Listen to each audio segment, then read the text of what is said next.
أعوذ بالله من الشيطان الرجيم بسم الله الرحمن الرحيم وإذا رأيت الذين يخوضون في آياتنا فأعرض عنهم حتى يخوضوا في حديث غيره وإما ينسكن الشيطان فلا تقعد بعد الذكرى مع القوم الظالمين وما على الذين يتقون من حسابهم من شيء ولكن ذكرى لعلهم يتقون. نرانی درس کې به انشاءالله العزیز سورة انعام پارا نمبر 7 رکو نمبر 8 آیات نمبر 68 69 دو آیاتونه چې نو به ویلې کېږي. د مخکې آیات کې چې نو هغه تیر شولو چې د هر یوې خبرې دپاره یو وخت مقرر دی زر ده چې تاسو ته پته ولګي چا چې څه هم کړي نو د هغې چې نو جزا او سزا به ورته میلاو شي. اوس دې آیات کې الله جل جلاله فرمایي وإذا رأيت الذين يخوضون في آیاتنا فأعرض عنهم حتى يخوضوا في حديث غیره.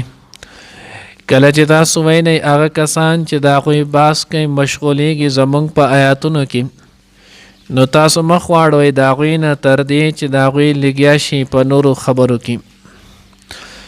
اوس د دې نه مراد چې دی نو هغه څه دی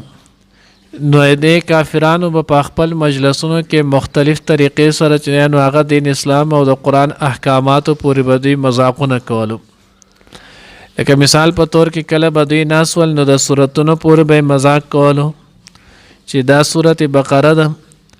دغه شانتې صورت نساء دی صورت انعام دی صورت عنکبوت دی نو دوی به چې نو هغه دا مذاق شروع کو چې بقره خو غوا ته ویلی کېږي نو دوی به العیاذ بالله بقره چې نو هغه زما ده زما چې نو هغه پی ډېر خوښي نو دا بقره صورت پکې زما شو به دی کې خو د غوا تذکره ده. نو بل به چې زما چې نو هغه ښځې ډېرې خوښې دي دا صورت نساء دا نساء د ښځو ذکر دی دا زما شولو.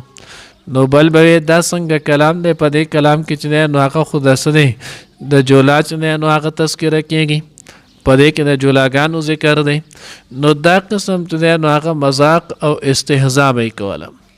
نو دوی به چې کله قرآن پورې آیاتونو پورې یا د دین اسلام نور ارکانو پورې مذاق کولو الله رب العزت د طرف نه چې نو هغه حکم رالو اذا رأیت الذین یخوضون فی آیاتنا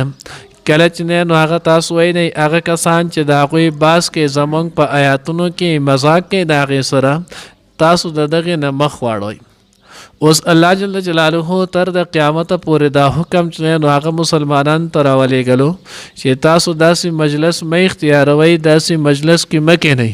چې په کم مجلس کې چې نو هغه د دین اسلام یا د دین اسلام د ارکانو چې نو هغې مذاق کېږي. اوس په داسې مجلس اختیارول یا په داسې مجلس کې کېناستل دا چې نو هغه ګناه دی بلکې چې نو هغه 5مې سپاره کې مخکې تیر شوي هم ولو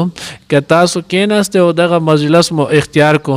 نو اذن مثلهم الله وی دغه وخت به تاسو هم بیا دغه شانتي کم حکم چې د هغوی دپاره دی هغه حکم بس تاسو دپاره وي. دا یاد ساتئ یو د دین اسلام چې نو هغه د رکن یا د دین اسلام د خبرې مذاق دی یو د سنتو یو د هغې انکار دی. انکار باندې سړی هغه ځای ته نه رسېدی لکه په مذاق چې سړی رسي. لکه مثال په طور کې مسواک وهل دا سنت طریقه ده. اوس د مسواک وهل سنت ده خو د مسواک مذاق وړه وهل چې نو دا څه دی باعث کفر دی.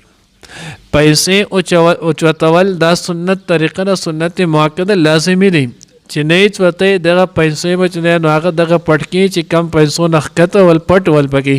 دا به په ورځ د قیامت چې نو د جهنم کې سوځي ای پورې د چې نو جنت ته تلل نشته سوی چې دغه سزا نه خوړلی. خو که چېرته وس یو سړی چې نو هغه پیسې اوچتې کړې ده چې نو هغه بډې والي او د بل کس پورې مذاق او استهزاء وکړله چې ګورې څه کې العیاذ بالله د شولو نهل کې یا چې نو هغه بعضې خلک وایي سن خو لا لرې دی دا وس د سنت طریقې چې نو هغه استهزاء او مذاق شولو. نو دغه استهزاء او مذاق باندې سړی چې نو هغه کفر ته رسي د ایمان نه چې نو هغه خلاصېږي ځکه دا مذاق در حقیقت چې نو هغه د الله د پیغمبر پورې دا خو د پیغمبر طریقه ده. کله چې نو هغه مسلمانان په عروج باندې ول، مسلمانانو په ملکونو کې نو هغه مسلمانان په هر ځای قابض وو. لکه وخت کې نو هغه امام ابو یوسف رحمه الله دا چې نو هغه قاضي القضاء چیف جسټس چې وته لیکيږي، نو هغه کله په دغه په خپل زمانه کې جوړو، نو په هغه دور کې یو سړی چې نو هغه د مذاق سنت طریقې چې نو هغه مذاق وکړلو. نو کله چې داغه د سنت طریقې مذاق وکړلو، امام ابو یوسف رحمه الله چې نو هغه په فتوا جاری کړله چې د دې سړی چې نو هغه د کافر شو، د باندې خزه چې نو هغه طلاق شول، د مرتد شو، دوباره چې نو هغه د کلمه وی ایمان دی راوړي او د دغه ایمان د تجدید نه ورستو بیا د نکاح چې نو هغه د هم تجدید وکي. وسه پورې چې د دین کم احکامات کم چې نو هغه حج یا صحیح کړي دي هغه ټول باطل شول، اثر نو بوسته دا بیا کوي. ولی یو دین اسلام چې نو هغه یو حکم د کمزورۍ د سستۍ د وجه نه کول دي، یو د دین اسلام د حکم پورې د الله د پیغمبر د طریقې پورې مذاق او استهزاء کول دي. نو مذاق او استهزاء دای چې نو باعث کفر دی. نو الله رب العزت نو تر د قیامت پورې موږ ته د حکم جاری کړلو، اذا رأيت الذين يخوضون في آیاتنا، کله چې تاسو وینئ هغه کسان چې د هغوی باس کې مشغولیږي زموږ په آیاتونو کې، فاعرض عنهم، نو تاسو د دوی نه مخ واړوئ، دغه ځای کې چې نو هغه ناسته مه کوئ. خدا پاک صورت کې دی چې کله د انسان په دغه باندې د منع کولو چې نو قدرت او طاقت نه وي، که چېرته د یو انسان چې نو هغه د منع کولو قدرت او طاقت وي، نو دی و بیا دغه لهو خبره، دغه غلطه خبره، دغه عبث کار دا به دی چې نو هغه منع کوي. ځکه حدیث مبارکه کې چې نو هغه راځي، الله پیغمبر فرمای من رأى منکم منکرا فلیغیره بیده فإن لم يستطع فبلسانه فإن لم يستطع فبقلبه وذلك أضعف الإيمان. کله چې تاسو نو هغه منکر ناروا کار ولیدلو، نو دا به تاسو منع کوئ په لاس سره، که د لاس طاقت مو نه وي نو بیا به په ژبه سره منع کوئ، که د ژبه طاقت مو نه وي نو بیا به په هغه صورت کې پرړه کې بیچنه نو هغه بد ګڼئ. فاعرض عنهم حتى يخوضوا في حديث غيره، تر دې چې دوی مشغوله شي په نورو خبره کې. اوس داسې ځای دی چې تو هغې ته تللی، اوس په هغې کې ناستې خلک په هغې کې چې نو هغه په لهو لهب د ګناه په کار کې چې نو هغه شروع شول لګیا دي. اوس د دغه ځای نه تو وځې او په دغه وتلو سره چې نو هغه ستا ته نقصان مالی یا جانی یا عزت پترو باندې تا ته نقصان رسی، نو که دغه مجلس کې ته بیا کېنې، نو په دغه مجلس په کې راستلو کې شریعت وایي ته به ګنهګار نه یې، خو ته به ځان په بله خبره کې چې نو مشغولې، د دې دغه خبرې ته د دې دغه کار طرف ته چې نو هغه دهان به نه ورکوي، دغه طرف ته چې نو هغه نه کېږي. او که چېرته تو صاحب اقتدا انسان وي چې خلک تا چې نو هغه په معاشره کې ستا پسې خلک اقتدا کوي، خلک چې نو هغه ستا قول او فعل چې نو هغه نقل کوي، نو که بیا هر څومره حالات وي، نو په دغه صورت کې او په داسې مجلس کې نه کېنې، هغې مجلس نه بیا اعراض کوي، بیا به دې پاسې. نو ځکه الله وایي حتی یخوض فی حدیث غیره، تر دې چې دوی مشغوله شي چې نو هغه په نورو خبرو کې. و اما ینسینک الشیطان فلا تقعد بعد ذکره، الله وایي که چېرې هېر کړې تا نه شیطان، نو مه کښېنه ته وروسته چې نو د یادېدلو د هغې نه مع القوم ظالمین، د قوم ظالم سره. ځکه دوی چې ګناه کوي، نو ګناه دا په خپل ځان باندې ظلم کول دی، دا سړی ځان چې نو جهنم ته پیش کوي، نو د داسې ظالمانو سره چې دی نو هغه مه کښېنئ. اوس نو هغه که چېرته د دې نه مراد نو هغه حضور علیه الصلاۃ والسلام شي، نو بیا خو نو هغه سوال دا واردېږي چې نبي علیه الصلاۃ والسلام باندې هم یې راتلی شي، که پیغمبر باندې راتلل چې نو هغه تسلیم کړی شي، نو بیا خو د پیغمبر په احادیث د هغه په دین باندې اعتماد چې نو هغه خو به پاتې نه شي، پای کې خو بیا شک او شبه راشي چې کېدای شي دا خبره دې ویری. نو حضرات مفسرین د هغې جواب نو هغه دا ورکړی دی چې د پیغمبر نه ایرېدلو مقصد دا دی که په دغه صحت کې د حکمت په وجه د څه حکمت تهیدو د الله د پیغمبر نه دغه خبره په اقصاد کې یې رشي، خو د الله د پیغمبر ویرېدل چې نو هغه دوام نه نیسي، هغه د ډېر وخت دپاره نه،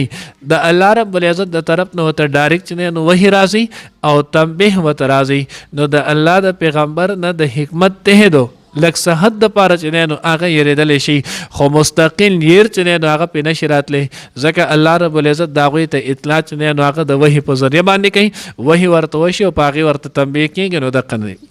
او دویمه چې نو هغه دا چې د خطاب دی نو هغه امت ته مخاطب د الله پیغمبر دی خو خطاب چې نو هغه امت ته امت ته د الله پاک وایي که چېرته بعضې وخت کې ستاسو دغه خبرې وعید نه معلوم یا د غلطو خلکو مجلس اختیارول د دې د ګناه نه نه خبر یا دا کم ګناه چې کېږي او تا ته د دغه ګناه عظمت نه معلوم نو کېناستلی خو چې څنګه درته پته ولګېده چې یار دا خو دومره غټ ګناه دی چا درته ووي یا درته مخکینۍ خبره مسله چې دی نو هغه رایاده شوله نو الله وایي فلا تقعد بعد ذکره نو بیا به وروستو د یادېدلو نه وروستو بیا به یو خص هم نه کښېنې بیا به د دغې ذهن نه دغې مجلس نه چې دی نو هغه به براعت کوي وما على الذين يتقون من حسابهم من شيء وز د دې دویم آیات شان نزول متعلق چې هغه خازن کې او معرف دواړو کې چې هغه لیکلي دي وایي چې حضور علیه الصلاۃ والسلام خاله چې هغه صحابه کرام رضوان الله تعالی اجمعین رالل د هغوی د الله رسول دا خو ګرانه شوله الله رب العزت وایي چې کم کسانو دین اسلام د هغې د ارکانو پورې مذاق کوي تاسو په دغې مجلس کې مه کښېنئ هغه ځای ته تاسو مه ځئ نو دلته خدا کافر دی خو چې هغه بیت الله شریف پرېږدي نه مخکې موږ ویلو دا صورت چې دی نو هغه مکي صورت دی نو اوس خو دوی په خانه کعبه کې هر وخت ناستي د حتیم سره دوی ناستي خانه کعبې نه غیر چاپېره دوی ناستي نو دوی خو چې ناستي هلته دغه مذاق او استهزا کوي مسلمانانو پورې د مسلمانانو په دین او احکامو پورې نو جواز دی دا کوي الله وایي دغه مجلس ته دغه ځای ته ځئ نو چې مونږ نه ځو نو په دې چل کې خو مونږ د طواف نه د بیت الله شریف د چې نو هغه د مونځ نه د هغې د طواف نه د هغې د کېناستلو د برکت نه خو به مونږ محرومه پاتې شو بیا خو به مونږ په مخه محرومه یو او دلته دوی هر وخت په هغې کې ناست وي نو الله جل جلاله دا دویم آیات نازل کو وما علی الذین یتقون من حسابهم من شیء کم کسان چې د دغه خلکو نه ځان ساتي د دغه مذاق او استهزاء نه ځان ساتي نو کدی باندې د دغه استهزاء کوونکو یعنی د دغه مشرکانو چې نو هغه حساب پې نشته د دوی څه ګناه پې نشته که چېرته دی په دغه خپل عبادت ته باره ځي دی خپل طواف چې نو هغه کوي بیت الله شریف چې نو زیارت کوي د هغې کې مونځ کوي نو که دغه وخت کې دغه کسان ناست نو بیا په دوی باندې څه ګناه او حرج چې نو هغه نشته ولکن ذکر لعلهم یتقون الله وایي لیکن دا صرف نصیحت دی دپاره د دې چې دوی پرهیزګاره شي تقوادار شي الله دې موږ ته دغه تقوا چې نو هغه نصیب کړي الله دې د هر قسمه غلط مجلس نه زمونږ اجتناب وکړي وَإِذَا رَأَيْتَ الَّذِينَ او کله چې تاسو وینئ هغه کسان یخوضو چې هغوی باس کوي فی آیاتنا زمونږ په آیاتونو کې فأعرض عنهم نو مخ واړوئ له دوی نه حتی تر دې یخوضو چې دوی لګیا شي مشغول شي فی حدیث غیري په بله خبره کې وإما ینسکن الشیطان او کچرې ویر کړې ستا نه شیطان فلا تقعد نو مه کښېنه بعد ذکره وروسته د رایادېدلو نه مع القوم الظالمین د ظالمانو خلکو سره وما علی الذین او نشته پای کسانو باندې یتقون چې یریږي من حسابهم د دوی له حساب نه من شیء څه څیز ولکن ذکره لیکن دا صرف نصیحت کول دی لعلهم یتقون چې دوی پرهیزګار شي واذا رأیت الذین او کله چې تاسو وینئ کسان یخوضون فی آیاتنا چې هغوی باز کوي مشغولیږي زموږ په آیاتونو کې فأعرض عنهم نو مخ واړوئ له دوی نه حتی یخوضوا فی حدیث غیر تر دې چې دوی مشغوله شي په بله خبره کې واما ینسینک الشیطان کچرې هیر کړي له تا نه شیطان فلا تقعد بعد ذکره نو مه کښېنئ وروسته د یادېدلو نه مع القوم الظالمین د ظالمانو خلکو سره وما علی الذین او نشته دی پای کسانو باندې یتقون چې یریږي یعنې د الله نه من حسابهم د دوی د حساب نه من شیء څه څیز ولکن لیکن ذکره دا خو صرف نصیحت کول دی لعلهم یتقون د پاره د دې چې دوی پرهیزګاره شي